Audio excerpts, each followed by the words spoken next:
नमस्कार, आप देख रहे हैं इंद्रप्रस्थ न्यूज अलवर। आइए नजर डालते हैं आज की बड़ी और ताजा खबरों पर। पंचायत और निकाय चुनाव की समय सीमा नजदीक, न्यायालय के निर्देशों के अनुरूप 15 अप्रैल तक संपन्न कराना नहीं हो पा रहा संभव। सर्वोच्च न्यायालय और राजस्थान उच्च न्यायालय के द्वारा राजस्थान में पंचायत और निकाय चुनाव 15 अप्रैल 2026 तक संपन्न कराने के निर्देश दिए गए हैं।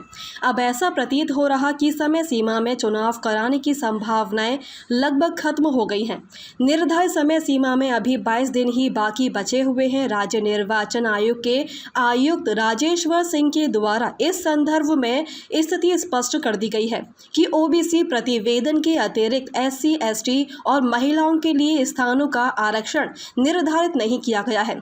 स्थान आरक्षण के लिए राज्य सरकार ही सक्षम है। इसके अभाव में चुनाव कराना संभव नहीं होगा। स्पष्ट है कि राज्य सरकार के द्वारा प्रदेश में वन स्टेट वन इलेक्शन की नीति के अनुरूप निर्धारित समय पर चुनाव नहीं कराए गए थे। जनवरी 2025 से पंचायतों में प्रशासन लगाने की प्रक्रिया शुरू कर दी गई थी। इस प्रकार चुनाव कराने को लेकर मामला न्यायालय में चल रहा था और न्यायालय के द्वारा 15 अप्रैल तक पंचायत और निकाय चुनाव कराने की समय सीमा निर्धारित कर दी गई थी। निर्वाचन आयोग ने मुख्य सचिव को पत्र लिखकर राज्य में ओबीसी जनसंख्या के आंकड़ों में गंभीर कमियों की शिकायत की है।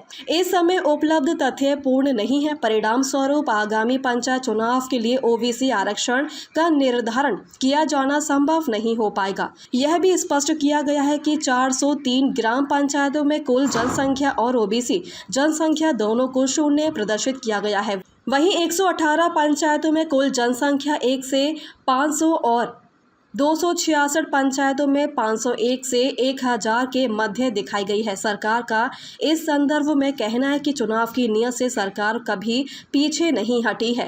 न्यायालय के दिशा निर्देशों को मद्देनजर रखते हुए सारे काम सुनिश्चित किए जाएंगे। उधर इसी कड़ी में आरक्षण से जुड़े सरकारी आंकड़े ओबीसी प्रतिनिधित्व आयोग को कमियों के साथ उपलब्ध कराना और आयोग की आपत्तियों से स्पष्ट हो चुका है कि ओबीसी आयोग का प्रतिवेदन इस महीने उपलब्ध होने की संभावनाएं कम ही हैं।